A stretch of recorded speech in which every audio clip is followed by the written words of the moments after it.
I woke up, and the house was breathing emptiness. Not something's missing, not, they moved a few things. Empty, stripped to the bones. I stood in the doorway of my bedroom, barefoot on the cold hardwood, staring down the hallway into what used to be my living room. The morning light came through the windows at the same angle it always did, but now it hit nothing. No furniture to catch it, no shadows, just pale rectangles on the floor where rugs had been, and lighter patches on the walls where frames had hung for years. My son and daughter-in-law had sold every piece of furniture I owned. While you're here, don't forget to subscribe, hit the hype button, and support this channel with a like. And tell us below, have you ever faced something like this? I walked through the house like a man touring a crime scene. Each step echoed in a way it never had before. The sound bounced off bare walls and empty corners, creating a hollow symphony that made my chest feel tight. This wasn't my home anymore. It was a shell, a skeleton of what had been. Kitchen. The table was gone. The chairs my grandfather built in 1952, gone. I could still see the indentations in the floor where the chair legs had rested for decades. Small circular depressions that marked where my family had gathered for countless meals. The hutch that held my mother's dishes, gone. I opened the hutch space anyway, some part of me hoping I was wrong, that maybe they'd just rearranged things. But no, they'd taken the dishes too. My mother's wedding china, the set she'd used only on holidays, each plate hand-painted with tiny blue flowers. Gone. In the dining room, nothing. The Persian rug I'd bought at an estate sale in Vermont, the one I'd driven 8 hours to bid on because I'd fallen in love with the deep crimson patterns and the way the afternoon light made them glow, gone. The sideboard I'd restored over 6 months, working late into the night in my garage, stripping decades of paint to reveal the original cherry wood underneath, gone. The lamp I'd found in a barn in Pennsylvania, a Tiffany reproduction from 1920 with a shade made of real stained glass, gone. Even the curtain rods were missing. They'd been thorough, disturbingly thorough. My office was worse, much worse. The desk my father used when he wrote his book, the one with his initials carved under the left drawer, R.H., carved with a pocket knife in 1967 when he'd first bought it used from a neighbor, gone. That desk had been the centerpiece of my office for 14 years, ever since he'd passed and left it to me. I'd sat at it every morning with my coffee, running my fingers over those initials, feeling connected to him in a way that transcended words. My notebooks, 40 years of documentation on every piece I'd collected, the stories behind them, the provenance, the repairs I'd made, the dates and times and places where I'd found each treasure, gone. Those notebooks were my life's work. Every furniture piece I'd ever restored had an entry. Every auction, every estate sale, every chance discovery in someone's barn or basement. I'd documented it all with the precision of an archaeologist, because that's what I was, in a way. An archaeologist of American craftsmanship, preserving stories that would otherwise be lost. The photos of my parents, my grandparents, the black and white images that connected me to a time before I existed. I found those in the trash can outside, frames broken, glass shattered. Some of the photos had footprints on them, as if they'd been stepped on during the moving process and nobody had cared enough to pick them up. I stood there looking down into that trash can, at my grandmother's face staring up at me from beneath a broken picture frame, and something cold settled in my chest.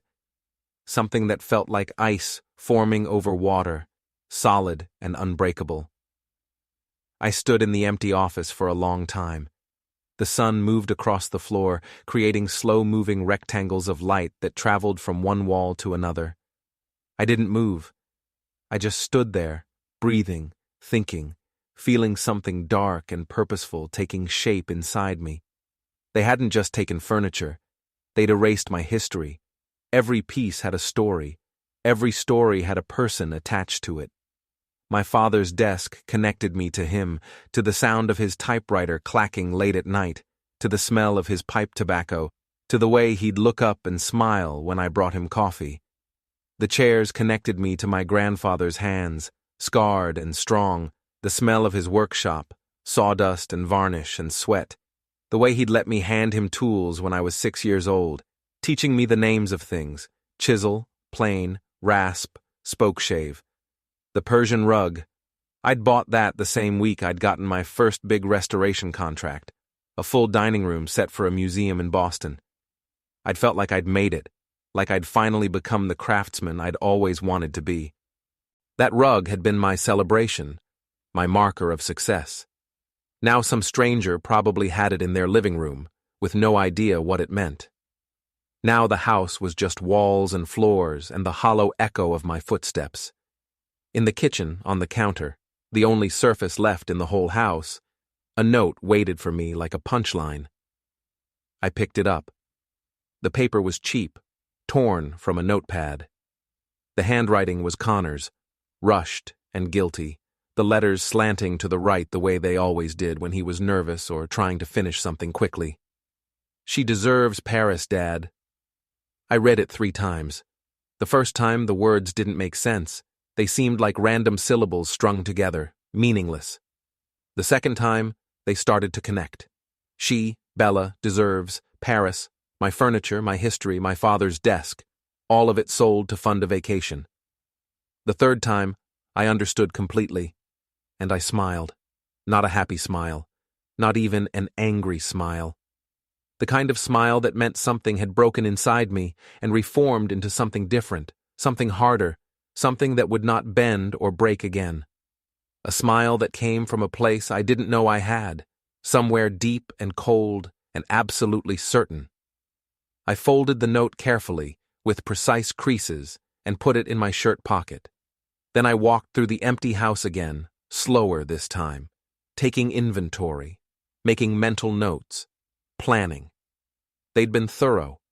Bedroom furniture, the 4-poster bed I'd inherited from my aunt, the matching dresser and nightstands, the antique mirror that had hung on the wall for 30 years, all gone. Bathroom cabinets, even the medicine cabinet with the beveled mirror, the one I'd restored and remounted myself, gone.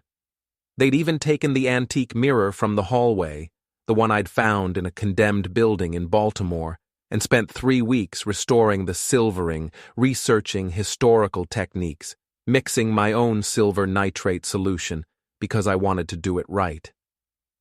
I found packaging materials in the garage, movers tape, the industrial kind, heavy-duty and wide. Bubble wrap, still scattered across the concrete floor. Furniture blankets with a company logo. Fast Track Moving and Storage in bright yellow letters. They'd hired professionals. This wasn't some impulsive thing, some middle-of-the-night decision made in anger or desperation.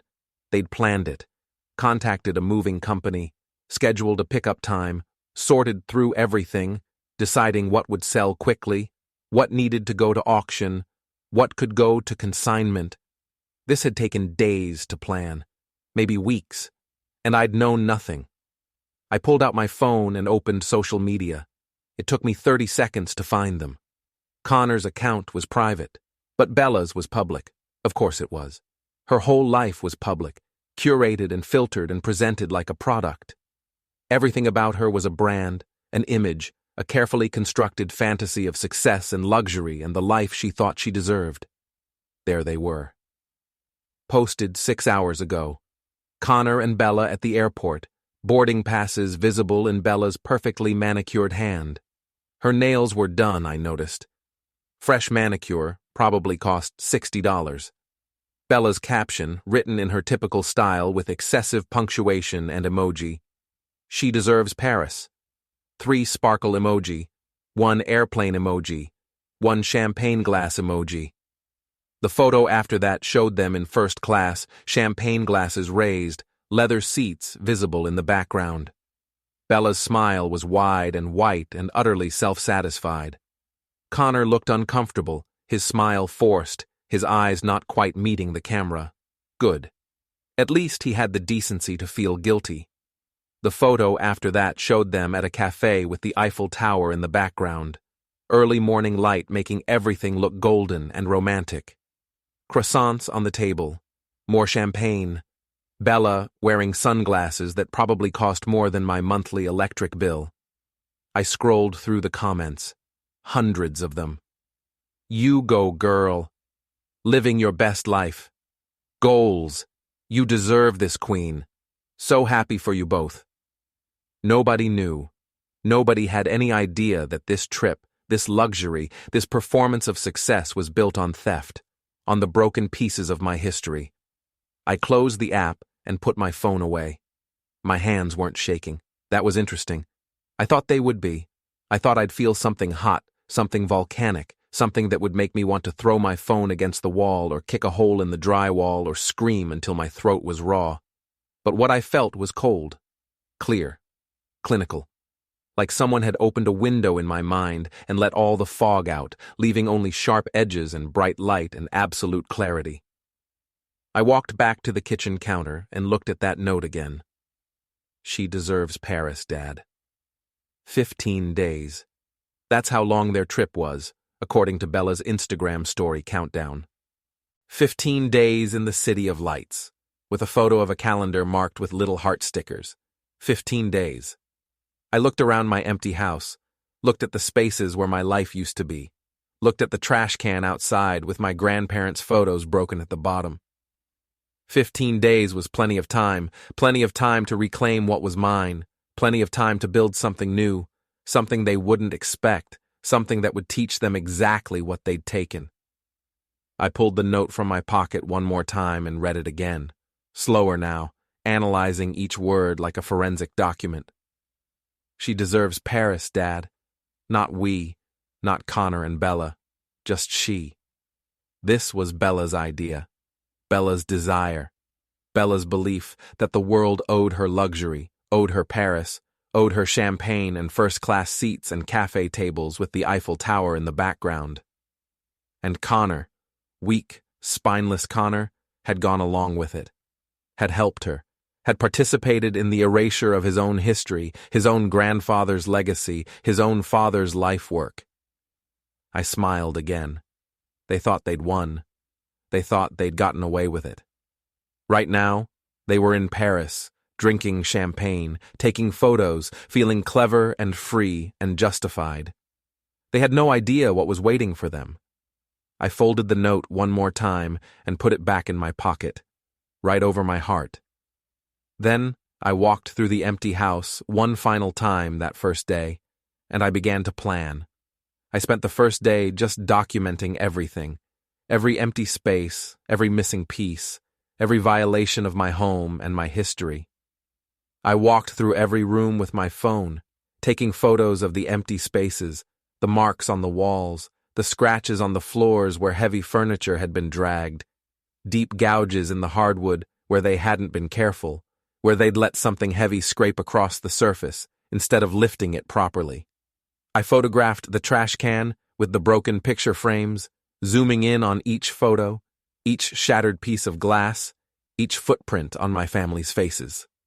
I photographed the packaging materials in the garage, making sure to capture the Fast Track Moving and Storage logo clearly. Evidence. All of it was evidence. Then I sat on the floor in what used to be my living room, my back against the wall where the bookcase had stood for 20 years, and started making calls. First call, my lawyer, Tom Brennan. We'd known each other for 30 years, ever since I'd restored a desk for his office, and we'd bonded over a shared love of old craftsmanship. Got his voicemail. His voice was calm, professional, the same voice I'd heard 100 times before. Left a message. Tom, it's Eric Holden. I need to talk to you about property law and theft. It's urgent. Call me back as soon as you can. Second call. Fast Track Moving and Storage. A woman answered on the third ring. Fast Track, this is Monica. How can I help you today? Hi, Monica. I need some information about a move you did yesterday. The client was Connor Holden. Pickup address 447 Maple Street. I'm sorry, sir. We can't give out information about our clients. Privacy policy. I understand that, Monica. But I'm his father, and he moved furniture out of my house. My furniture. without my permission or knowledge. Pause. I could hear her breathing, hear the uncertainty in the silence. Hold on, sir. Let me get my supervisor. I held. The silence on the line was broken by faint background noise. The beep of a forklift, someone shouting about a delivery schedule, the radio chatter of dispatch coordinating pickups and drop-offs. A busy day at Fast Track Moving and Storage. Business as usual. A man's voice came on, deeper, more cautious. This is Dave Patterson. I'm the dispatch manager. You said something about your furniture? Yesterday you sent a crew to 447 Maple Street. That's my house. My son Connor hired you, but he doesn't own the furniture. I do. I never gave permission for anything to be moved or sold. Another pause, longer this time. I could almost hear him thinking, weighing liability, considering options. Sir, we just move what the client tells us to move. We're not involved in ownership disputes or family matters. We can't be responsible for that. I understand, Dave. I'm not asking you to choose sides or take responsibility. But you kept records, right? Pickup location, delivery location, inventory list. You have to have documentation. We're not supposed to share that information. Company policy, legal reasons, you understand. Dave, let me be very clear. I'm not asking you to share anything that would put you in a difficult position. But I need to know where my property is. My son committed theft.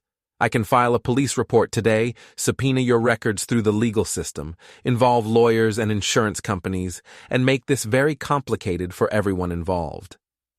Or you can tell me where you delivered my furniture and I'll handle this quietly within the family. Which would you prefer?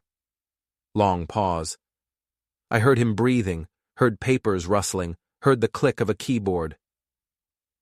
The delivery was to 3 locations. Some items went to an auction house, Brinson Estate Sales on 5th Street. Some went to a storage unit, Secure Space Self-Storage on Highland Avenue. And some went to a consignment shop, Vintage Finds on Elmwood. Thank you, Dave. I appreciate your help. Sir? For what it's worth, the young guy, your son, he seemed real nervous during the whole process, like he knew it wasn't right. He kept checking his phone, kept asking if we could hurry up. The woman with him, the wife, I'm guessing, she was different, very confident, directing everything, told us exactly what to take, where to put it, how to pack it. She was running the show. Yeah, I said quietly. That sounds about right. She knows what she wants. Well, I hope you get your stuff back, sir. Family stuff shouldn't end up scattered like this. I will get it back, Dave, and thank you for understanding. I hung up and sat there on the floor, looking at my notes. 3 locations. Brinson Estate Sales. That's where the valuable pieces would go, the items that needed expert appraisal and high-end buyers. Secure Space. That's where they'd store the things they weren't sure about, the pieces they wanted to sort through later, decide whether to keep or sell. And Vintage Finds, that's where the smaller items would go, the things that could sell quickly for immediate cash. They'd sorted through everything, evaluated each piece, made strategic decisions. This wasn't just theft, it was calculated liquidation of my life's work. Bella planned this. Every detail, every decision. Connor just went along with it, weak and complicit and desperate to please his wife. I stood up, joints creaking, and walked to the window. Across the street, my neighbor Harold was getting his mail. Harold Finch, 77 years old, retired lawyer, sharp as a blade and twice as dangerous when he wanted to be. He'd lived across from me for 15 years. We'd become friends over shared evenings on his porch, drinking beer and solving the world's problems with the confidence of old men who'd seen enough to have opinions about everything. He saw me in the window and waved, then stopped. Even from across the street, I could see his expression change, see him register the emptiness behind me. He looked at my house, then at me, then back at the house. Then he crossed the street without hesitation, his mail forgotten in his hand. I met him at the door. "Moving out or moving on?" he asked, but his tone was careful now, concerned. His eyes scanned the empty hallway behind me. "Just moving up," I said, keeping my voice light. He studied my face. Harold had known me for 15 years. He knew what my face looked like when I was happy, angry, sad, drunk, sober, lying. He was reading me now like a legal document. "Connor?" "Connor and Bella." "Everything?" "Everything." He let out a low whistle, long and slow. "What are you going to do?" "Get my furniture back first."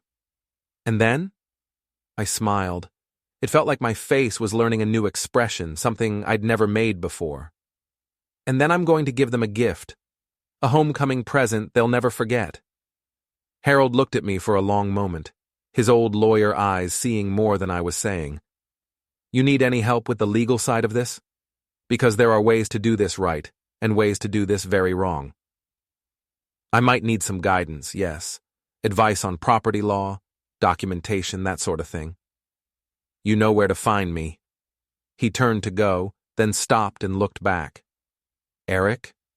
Don't do anything that'll land you in jail. You're too old for that nonsense, and I'm too old to bail you out." "No jail," I said. "I promise. This is going to be completely legal, just very, very effective." "That's what worries me," he said, but he was almost smiling. "The legal ones are always more devastating." He left. I closed the door and pulled out my phone again. Tom, my lawyer, called back 20 minutes later. I explained the situation carefully, methodically, leaving nothing out. He listened without interrupting, the way good lawyers do, letting me finish the entire story before asking any questions. "Okay," he said when I finished. "First question, whose name is on the title to the furniture? Do you have documentation proving ownership?" "Most of it's documented in my personal property records. I have receipts going back decades, provenance documents for the antique pieces, restoration records with before and after photos. Some pieces were gifts or inherited, but I have photos proving they were in my possession, plus I can get witness statements if needed." "Good. That's very good. That means you have a clear legal claim. You can file a police report for theft, and you can also pursue civil recovery through the courts. But Eric, this is your son. Are you sure you want to go down this road? Once you start legal proceedings, it changes the relationship permanently." "The relationship is already changed, Tom. Permanently. They didn't just take my furniture. They erased my history, my father's desk, my grandfather's chairs, 40 years of work, all of it sold like firewood to fund a vacation to Paris." "Paris?" His voice changed. "They sold your father's desk to go to Paris?" "That's what the note said. She deserves Paris, Dad. Left it on the kitchen counter." Tom was quiet for a moment. I heard him typing, probably taking notes. "All right. Here's what we do. I'll draft a demand letter to all 3 locations: the auction house, the storage facility, and the consignment shop. The letter will establish your ownership claim and demand that they freeze all assets and cease any sales pending resolution of the ownership dispute. They'll have to comply or face legal liability. You'll probably get most of it back." "How long will this take?" "If they cooperate immediately, a week, maybe less. If they push back or need more documentation, could take months." "I have 15 days, Tom. They're in Paris for 15 days. I need everything back before they return." 15 days for what exactly?" "To prepare their homecoming, to show them what they did, to make sure they understand." "Eric," his voice was careful now, "what are you planning?" "Nothing illegal, nothing violent, just truth, documentation, evidence. I want them to walk into this house and see exactly what they took, what it meant, and what the consequences are. That sounds like revenge. That sounds like justice." Tom sighed. "I'll have the letters drafted by end of day. And Eric, be careful. I know you're angry. You have every right to be. But don't do anything that crosses a legal line. Keep everything documented, everything above board." "That's the plan," I said. "Everything legal, everything documented, everything undeniable." I hung up before he could ask more questions. The rest of the day I spent making a detailed list, trying to remember every single piece of furniture they'd taken. I sat on the floor with a new notebook, since they'd thrown away my old ones, and wrote for hours. Every piece of furniture I could remember, every item, every detail, every story.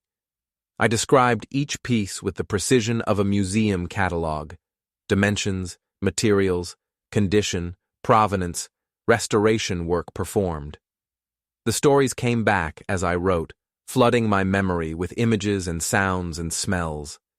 The auction in Maine, where I'd outbid a dealer from Boston for a shaker cabinet, the dealer getting angrier with each bid until he finally stormed out, and the auctioneer grinning at me afterward saying, "You made an enemy today, but you got yourself a masterpiece."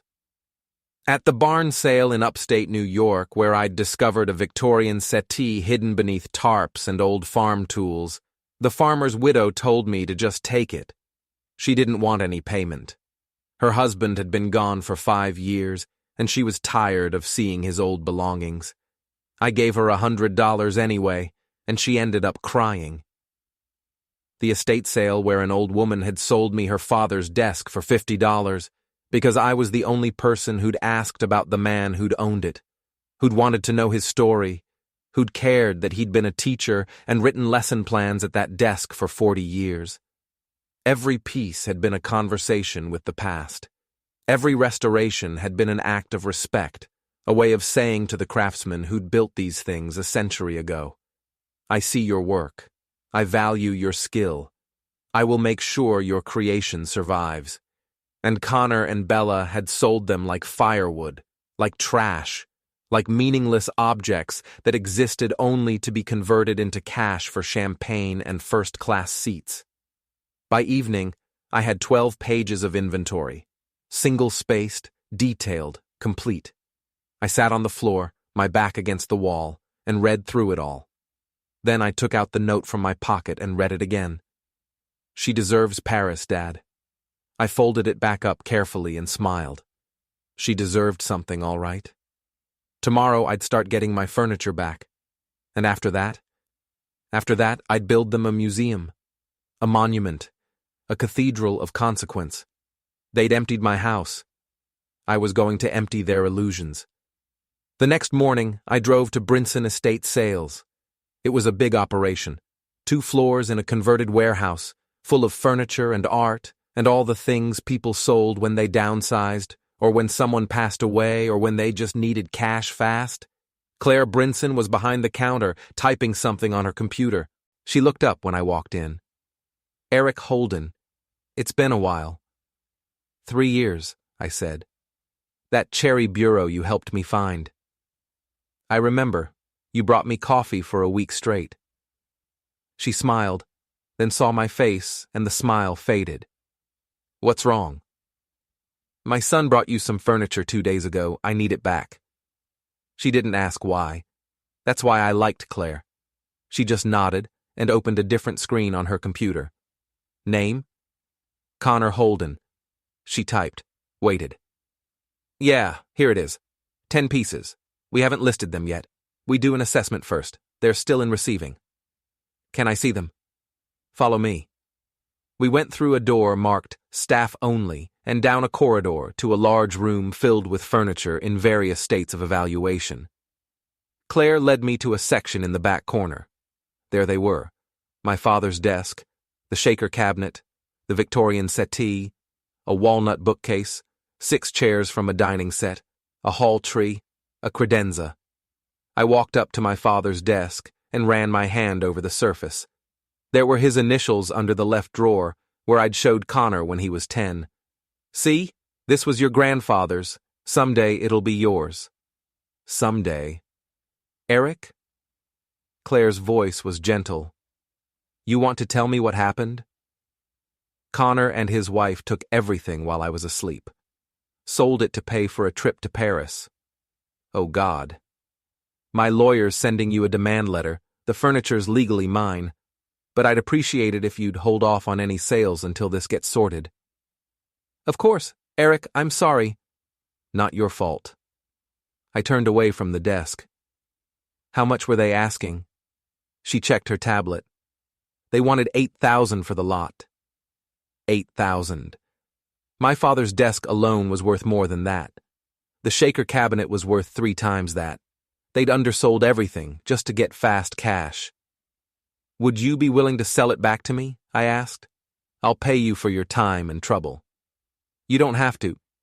Claire, I don't want this dragged out in legal channels. I'll pay you what Connor asked, plus 20% for your trouble. Can you process that today? She looked at me. You're sure? I'm sure. Give me 2 hours. I'll have the paperwork ready. I left and drove to Secure Space on Highland. The storage facility was one of those sprawling complexes, rows of orange doors with rolling metal gates. I found the office and went inside. The kid behind the counter couldn't have been more than 20. He looked up from his phone. Help you? I need to access Unit 247. It's under Connor Holden's name. You got the access code? No, but I'm his father, and the property inside belongs to me. The kid's expression went blank. Sir, I can't let you into someone else's unit.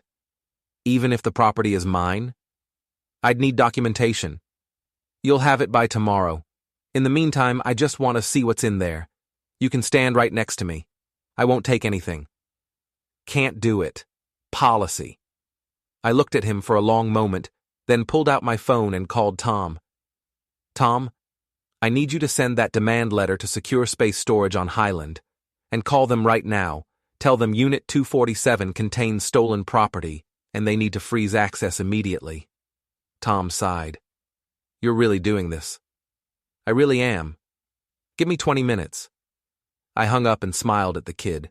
20 minutes. Then your manager's going to get a call from a lawyer. You might want to give him a heads up. The kid looked nervous now. Look, man, I just work here. I know. I'm not mad at you, but you're going to let me see what's in that unit. 25 minutes later, the manager came out, a tired-looking woman in her 40s who'd clearly had better days. Mr. Holden? That's me. Your lawyer called.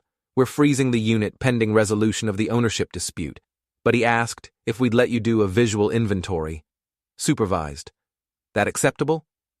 Perfectly. She led me through the facility to Unit 247, unlocked it, and rolled up the door.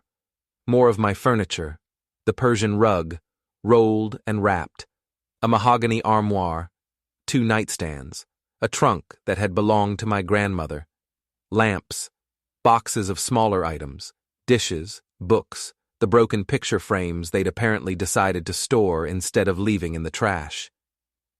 I walked through the unit slowly, taking photos of everything. The manager watched me, arms crossed. How long has this been here? I asked. 2 days. Paid for 1 month up front. 1 month. They'd planned to sort through it when they got back, decide what to keep, what to sell, what to throw away. I took a last look around and stepped out. Thank you. My lawyer will be in touch. Mr. Holden? I don't know the whole story here, but I hope you get your things back. I will, I said. One way or another. Last stop, Vintage Finds on Elmwood. It was a small shop, cluttered and charming, the kind of place that smelled like old wood and furniture polish. The owner was a woman named Rita, 60s, wearing a vintage dress and cat-eye glasses. She saw me coming, and her face went tight. You're Eric Holden. You've been expecting me. Your lawyer called an hour ago. The furniture's in the back. I haven't sold any of it yet, thank God. She led me to a back room crammed with furniture. There was the rest of it, a writing desk, 2 more chairs, a small table, a set of bookshelves. Your son said these were family pieces you'd given him, Rita said. Said he was downsizing. He lied. I figured. She looked at the furniture. These are beautiful pieces. You restore them yourself? Most of them. I can always tell. There's a difference between someone who just flips furniture and someone who actually cares. She turned to me. I'll return everything, no charge. I don't profit from family theft. I appreciate that, Rita. Just promise me something. What? When you confront your son, make him understand what he threw away. Not just the money, the work, the history. Make him understand. I looked at her. I will. That night, I sat on the floor of my empty house. Not quite as empty now, since Claire had delivered the first load of furniture, and made a new list. This one wasn't inventory. This one was a plan. Over the next 3 days, I got almost everything back. Claire delivered the pieces from Brinson estate sales. Rita brought the furniture from Vintage Finds personally, helped me carry it in, and refused payment for her gas.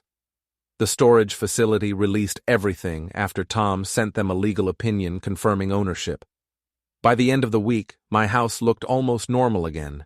Almost, because I wasn't putting the furniture back where it had been. I was building something else. It started with the living room. I positioned my father's desk in the center, perfectly lit by the overhead fixture. On top of the desk, I placed a small brass plaque, the kind you'd see in a museum. I'd had it made at a trophy shop downtown. It read, Item 1, Desk. Original owner, Robert Holden, 1942-2011. Stolen by his grandson, Connor Holden, June 2025. Next to the plaque, I placed a folder. Inside the folder, copies of my father's property records, photos of him at this desk, and a notarized statement from me confirming the desk had been taken without permission. I stepped back and looked at it. It looked like an exhibit. That was the point. I moved through the house, setting up each room the same way. The shaker cabinet in the dining room, plaque and documentation. The Victorian settee in the hallway, plaque and documentation. Every piece became part of a narrative, a museum of their betrayal. But I wasn't done, because this wasn't just about the furniture. I drove to the bank and asked to see the manager. Her name was Patricia, and I'd been banking there for 30 years. She knew me. Eric, good to see you. What can I do for you? I need copies of my recent credit card statements. How far back? 6 months. She printed them out. I took them home and went through them line by line. There. 4 charges I hadn't made. 3 to a travel website, 1 to an airline. Dates, all within the last month. Total, $12,000. Connor had my credit card number. I'd given it to him 2 years ago for an emergency. Apparently, emergency now meant Paris trip. I called the credit card company, reported the fraudulent charges, and filed a dispute. They said they'd investigate. I said that was fine, take your time. I didn't need the money back immediately. I needed the paper trail. Next, the house itself. I'd bought this house 40 years ago, paid it off decades ago, and it was in my name alone. Connor had always assumed he'd inherit it. He'd mentioned it more than once, talking about how he and Bella would probably sell it and buy something modern. I called Tom again. I want to set up a trust, I said. The house, the furniture, everything. I want it protected. Protected from what? From inheritance. I want to transfer everything to a private foundation, make it untouchable. Eric, that's a big step. Are you sure? I'm sure. Okay, it'll take a couple weeks to set up properly. I've got 12 days. Make it work. He promised he would. The next morning, Harold knocked on my door. I let him in. He looked around at the furniture, at the plaques, at the folders of documentation. Jesus, Eric, you're really doing this. I'm really doing this. You know they're going to lose their minds when they see this. That's the idea. He picked up one of the plaques, read it, put it down. You need any help? Actually, yeah. You know anything about property law and forged signatures? His eyebrows went up. Tell me. I showed him the credit card statements. He studied them. Did you authorize these charges? No. Did Connor have permission to use your card? Not for this. Then it's fraud. You could press charges. I don't want him arrested. I just want him to see the consequences. Harold looked at me. You're building a case. I'm building a gift. He handed the statements back. You're walking a fine line here, Eric. You're not doing anything illegal, but you're definitely weaponizing the truth. Is there a law against that? No, but there's a cost. Connor's your son. Connor stopped being my son when he sold my father's desk to pay for his wife's vacation. Harold didn't argue. He just nodded slowly. You need me to witness anything, notarize anything. I'm here. Thanks, Harold. After he left, I went back to work. The house was becoming a maze now, each room a station in a guided tour. I labeled everything, documented everything. In the office, I set up my father's desk with all the evidence of Connor's theft. In the living room, I arranged the furniture they'd tried to sell with price tags showing how much they'd undersold it for. In the dining room, I displayed the credit card statements, highlighted and annotated. And in the bedroom, the final room, I set up something special, the mahogany armoire. I'd restored this piece over 8 months. It was French, early 1900s, with intricate carvings and original brass hardware. It had been a wreck when I found it, practically rotting in an abandoned estate. I'd stripped it, repaired the joints, refinished the wood, polished the hardware. It was a masterpiece. Connor and Bella had tried to sell it for $300. I positioned it in the center of the room, lit by track lighting I'd installed. On the wall behind it, I hung a large frame containing the before and after photos of the restoration. 8 months of work, documented step by step. And inside the armoire, I placed the final piece of evidence, a folder from the bank, documents showing that I'd transferred the house and all its contents to a private foundation, legal documents, notarized and recorded, effective immediately. Connor and Bella would inherit nothing. I closed the armoire doors and stepped back. The house was ready. 10 days had passed, 5 days left until they came home. I sat on the floor of the living room, surrounded by my reclaimed history, and took out the note from my pocket. She deserves Paris, Dad. I smiled. She deserved this too. The physical work was harder than I'd expected. I'd forgotten I was 65. My back hadn't. I needed help with the heavy pieces, the armoire especially, and the shaker cabinet. That's when I called Brock Mason. Brock was a local contractor, did moving jobs and furniture delivery on the side. I'd hired him a few times over the years. He was 38, built like a truck, and didn't ask questions he didn't need answers to. He showed up at noon with his truck and a dolly, took one look at the house and whistled. You redecorating or what? Something like that. I need to move some pieces upstairs, rearrange things down here. Where's it all going?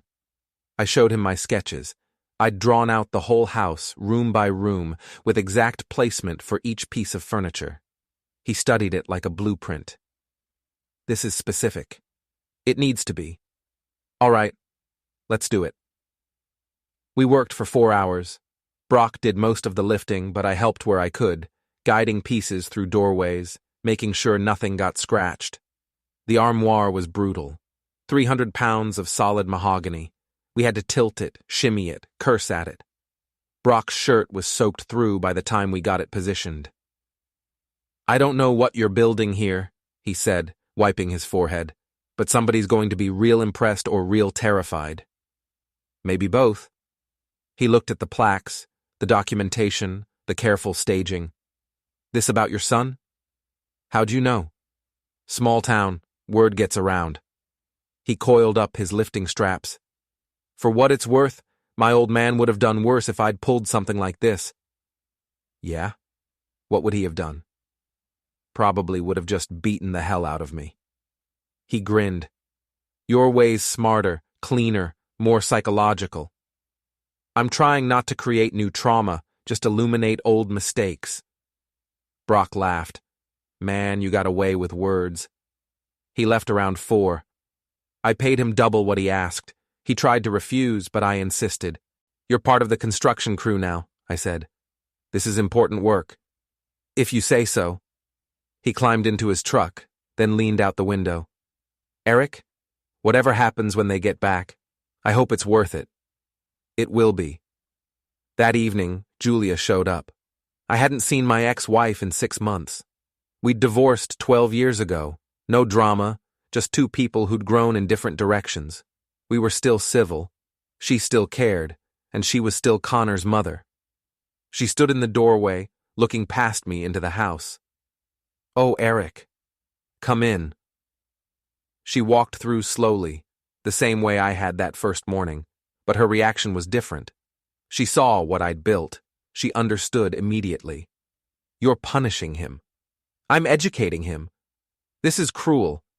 "What they did was cruel." "This is consequence." She turned to face me. "He's our son." "He stopped acting like it. He made a mistake. He erased my history, Julia. He sold my father's desk. Your father's desk. You remember him sitting at it, writing his book? Connor was there. He saw. He knew what it meant." Her face crumpled a little. "I know. God, I know. I'm not defending what he did. But this—" She gestured at the museum I'd built. "This will destroy him. Maybe he needs to be destroyed.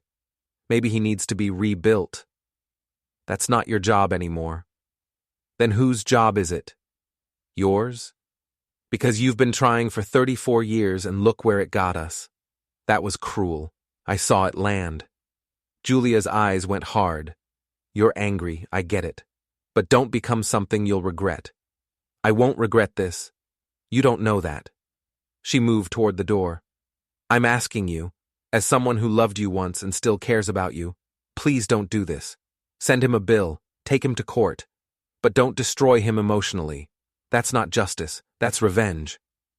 "Maybe I want revenge." She looked at me for a long moment. "Then you've already lost something more important than furniture." She left. The door closed behind her. The house felt very quiet. I stood there for a while thinking about what she'd said. Then I walked back to the bedroom and looked at the armoire, at the documentation, at the careful architecture of consequence I'd built.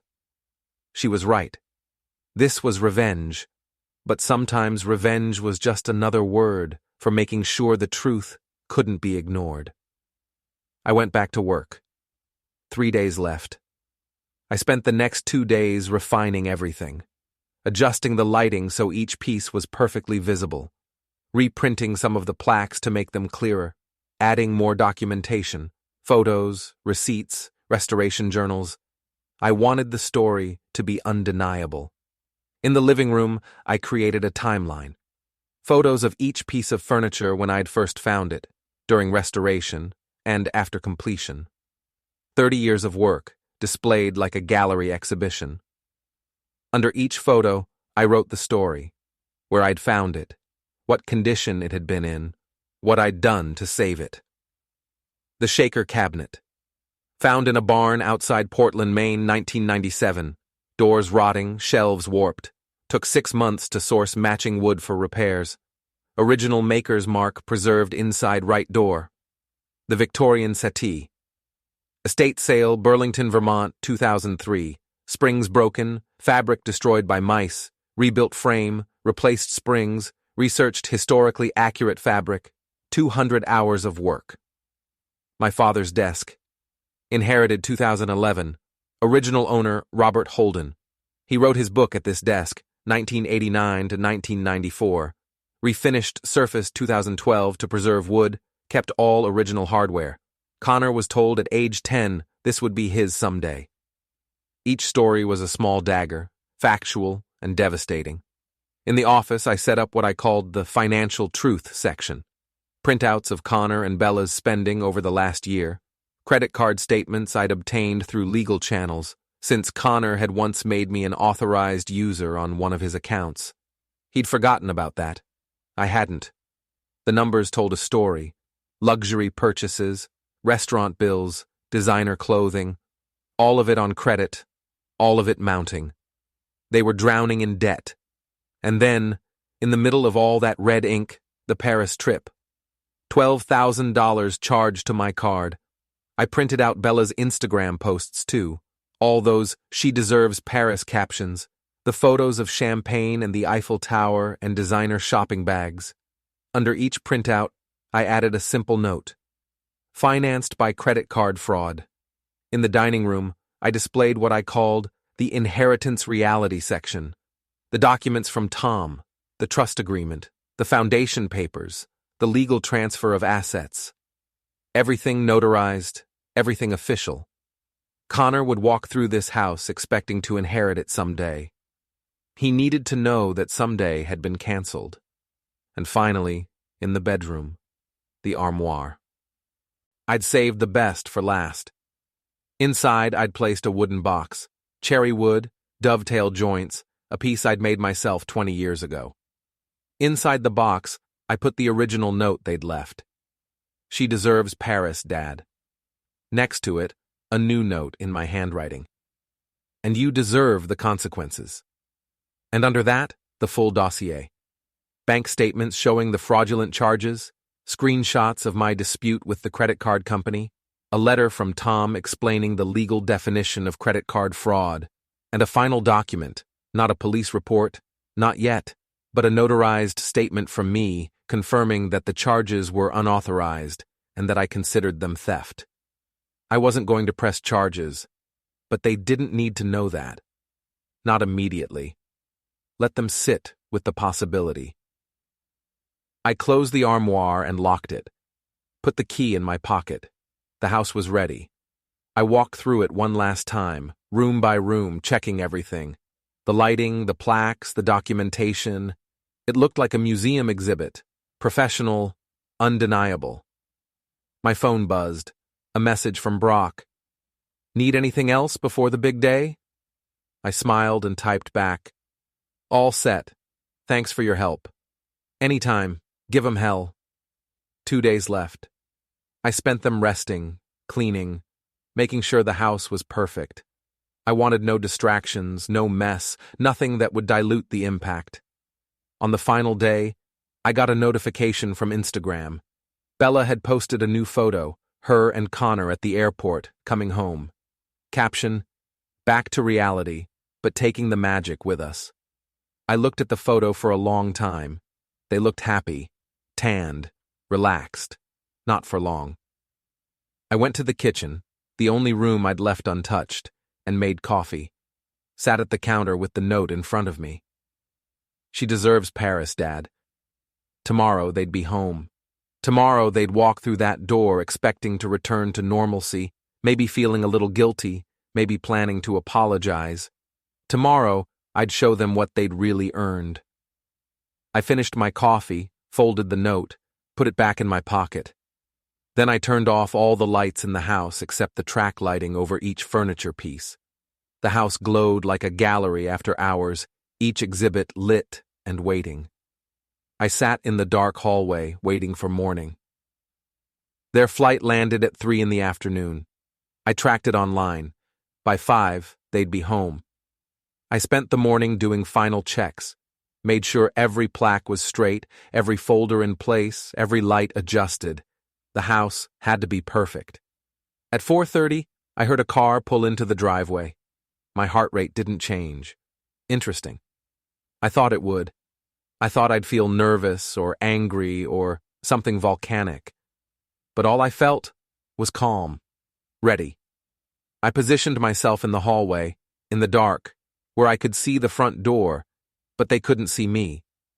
I heard their voices outside. Bella laughing at something.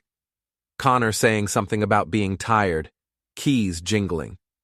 The door opened. Bella came in first, pulling a suitcase. Designer luggage, of course. Connor followed with 2 more bags. They were tan, relaxed, wearing expensive sunglasses. Bella stopped 3 steps into the house. Connor almost ran into her. Babe, what? Then he saw. The living room was directly ahead. My father's desk, lit like a stage prop, brass plaque gleaming, documentation spread across its surface. What? Bella's voice was small. What is this? I stepped out of the shadows. Welcome home. They both jumped. Connor's suitcase fell over. Dad! Jesus, you scared! He stopped, looked at me, then at the house, then back at me. What's going on? I have something to show you, I said. A gift, actually. Please come in. Leave your bags there. Bella's face had gone pale. Eric, we can explain. I don't want explanations. I want you to see what I've prepared. I gestured toward the living room. Please, it's a guided tour. They didn't move. Connor was staring at the desk, at the plaque. I could see him reading it from where he stood. Dad, look, we were going to pay you back. Connor. My voice was gentle, almost kind. The time for talking comes later. Right now, I need you to see something. Both of you. Bella looked at Connor. He looked at me. Neither of them moved. I waited. Finally, Connor took a step forward. Bella followed, reluctant, her heels clicking on the hardwood. They moved into the living room like people entering a crime scene. I followed behind them, calm, hands in my pockets. Connor stopped in front of the desk, read the plaque, looked at the documentation. His face went from confused to comprehending to horrified. This is your dad's desk, he whispered. Your grandfather's desk, I corrected. The one you sold for $800. We didn't. You did. Fast Track Moving delivered it to Brinson Estate Sales. I have the records. They're in that folder. I pointed. Bella was looking around now, seeing the other pieces, the other plaques. You got everything back. Most of it. Some pieces are still being located. But yes, I got it back. All of it. And I thought it deserved to be displayed properly. I moved toward the dining room. Come on, there's more. They followed. They had no choice. In the dining room, I'd set up the shaker cabinet with its timeline of restoration photos. Bella stopped in front of it, staring. You want to know how long it took me to restore this piece? I asked. 6 months, and you sold it for $500? That's about 83 cents an hour for my labor. Connor's voice was shaking now. Dad, I know what you needed, Paris. She deserves Paris. I pulled the note from my pocket, unfolded it, held it up. Your words. Bella was crying now. Quiet tears, mascara starting to run. We were going to explain. You are explaining, I said. Just not with words, with evidence. I gestured to the wall where I'd hung the Instagram printouts. These are your posts. Every caption about deserving luxury, deserving Paris, deserving first class. All very inspirational. I walked to the next section, the credit card statements. And these are my credit card statements. 4 charges I didn't make, $12,000 total. Do you see the dates? All while I was asleep in this house, while you were planning your trip. Connor's face was white now. We had permission. No, Connor, you didn't. I was still calm, still gentle. It was worse than yelling. You had my card number from 2 years ago for emergencies. Paris is not an emergency. Bella was sobbing now, full on breaking down. We'll pay you back. Come with me, I said. We're not done yet. I walked toward the office. They followed, stumbling, crying. The tour wasn't over. In the office, I'd arranged the financial truth section. Connor's credit card statements, all the red numbers, all the debt. Did you think I wouldn't find out? I asked. Did you think you could just take my furniture, sell it, use my credit, and I'd never know? Connor was shaking his head. It wasn't supposed to. We thought. You didn't think. That's the problem. I picked up one of the statements. You're $40,000 in debt, Connor. Did you know that? Does Bella know that? Bella looked at Connor. What? And you? I turned to Bella. You're carrying $23,000 on your personal cards, plus student loans you stopped paying 2 years ago. Did Connor know that? Connor looked at Bella now. You said you'd paid those off. I was going to. You were going to keep lying, I said. Both of you. To me, to each other, to everyone who follows your Instagram and thinks you're living some dream life. I set the statement down. You want to know the truth? You're broke. You've been broke for years. And instead of fixing it, instead of being honest, you decided to steal from me. We didn't steal, Connor started. You took my property without permission and sold it for cash. What do you call that? Silence.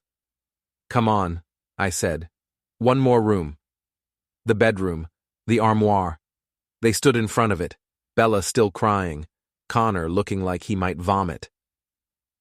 "This piece took me 8 months to restore," I said. "I found it in an abandoned estate, practically rotting.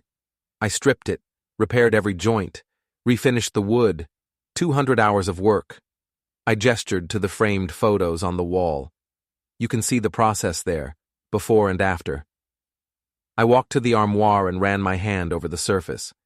"You tried to sell it for $300. Connor made a sound, half sob, half groan. "But that's not the important part," I said. "The important part is what's inside." I pulled the key from my pocket and unlocked the armoire. The doors swung open. Inside, the cherry wood box. I lifted it out and set it on the floor between us. "Do you remember this box, Connor? I made it for your 10th birthday. Dovetail joints. You watched me cut every piece." He nodded, unable to speak. I opened it. Inside, their note on top. Under it, all the evidence, the bank statements, the fraud documentation, the legal letters. Bella saw it and collapsed to her knees. No. "Yes," I said quietly. "This is credit card fraud, Bella. It's a crime. I filed a dispute with the bank. They're investigating. If they confirm fraud, and they will, they'll ask if I want to press charges." "Eric, please." Bella was begging now, hands clasped. "I haven't decided yet," I said. "I wanted you to see this first. I wanted you to understand what you did." Connor was crying now too, silently, tears running down his face. I reached into the box and pulled out one more document. The trust papers. "And this," I said, "is the final part of your gift." I held it up so they could both see. "This is a legal trust. I've transferred this house and everything in it to a private foundation. It's no longer part of my estate. Which means when I pass, you won't inherit it. You won't inherit anything." Connor's knees buckled. He sat down hard on the floor. "Dad, you erased my history," I said. "I'm erasing your inheritance. It's only fair." Bella was hyperventilating now, gasping. Connor was just staring at the document, broken. I stood there, looking down at them, these two people I'd welcomed into my life, trusted, loved even. And I felt nothing but the cold satisfaction of a job completed. "You wanted Paris," I said. "You got Paris, but Paris has a cost, and this is it." I walked toward the door, then stopped and looked back. "Oh, and one more thing. You have 72 hours to remove your belongings from this house. After that, I'm changing the locks, and anything left becomes property of the foundation." Connor found his voice. "You're throwing us out?" "I'm reclaiming my space. You two proved you can't be trusted here. We have nowhere to go. You have debt, poor judgment, and a complete lack of respect for other people's property. But you also have jobs. Use them, find an apartment, start over, build something that's actually yours." I walked to the front door and opened it. Fresh air, evening light. "The tour is over," I said. "Please leave." They didn't move for a long moment. Then Bella stood, shaking, and started toward the door. Connor followed, slower, like a man in shock. They got to the threshold and Connor turned back. "Dad, Don't," I said. "Don't apologize. Don't explain. Just leave." He left. Bella followed. I watched them get into their car. Not the one they'd driven here, must have been Bella's. They sat in the driveway for a few minutes, talking or crying or both. Then they drove away.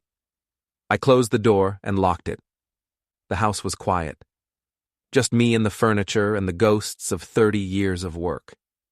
I walked back through the rooms, turning off the track lights one by one, back to normal lighting, back to a home, not a museum. In the bedroom, I picked up the cherry wood box and put it back in the armoire, locked the doors. Then I went to the kitchen and made tea, sat at the counter with my phone, opened Instagram. Bella's account was still public. The Paris photos were still there. But there was a new post from 20 minutes ago. Just text. No photo. "We're sorry. We made mistakes. We're working to make things right." I closed the app. Sorry wasn't the point. Understanding was. And now, finally, they understood. The next 3 days were strange. Quiet, but tense. Like the air before a storm that's already passed. Connor and Bella came back the following afternoon with a U-Haul. I watched from the window as they loaded boxes, furniture they'd bought, clothes, all the detritus of their interrupted life. I didn't go out to help. Bella looked up at the house once, at my window, saw me standing there, looked away quickly. Connor never looked up at all. They were done by evening. The U-Haul pulled away. I watched it disappear down the street. Harold came over an hour later. I let him in. We sat in the living room, normal now, furniture back in its usual places, no plaques, no documentation, just a room again. "You did it," he said. "I did it. How do you feel?" I thought about that. Complete. Not guilty? Should I be? He shrugged. "That's between you and your conscience." "My conscience is fine. They needed to see what they'd done. Now they have." "And the fraud charges?" "I withdrew the dispute. Told the bank it was a family misunderstanding. I'm not pressing charges." Harold raised an eyebrow. "So it was a bluff." "It was a lesson. They needed to sit with the possibility of consequences." "And the trust? The inheritance?" "That's real. The house and everything in it goes to a foundation when I pass. I'm setting up scholarships for restoration work, apprenticeships, that sort of thing. So Connor gets nothing. Connor gets exactly what he earned." Harold was quiet for a moment. Then he smiled, small and sad. "You're a hard man, Eric." "I'm a fair man. There's a difference." He left soon after. I made dinner, just soup, nothing fancy, and ate alone at the kitchen counter. My phone rang. Julia. I almost didn't answer. Then I did. "Eric." "Julia." "Connor called me. I figured he would. He's devastated." "Good. That's cruel. That's honest." I set my spoon down. "Julia, I didn't hurt him. I showed him the truth. There's a difference. You destroyed his sense of security, his future. I destroyed his fantasy, his entitlement. His future is whatever he builds now, on his own, without stealing from me." She was quiet for a long moment.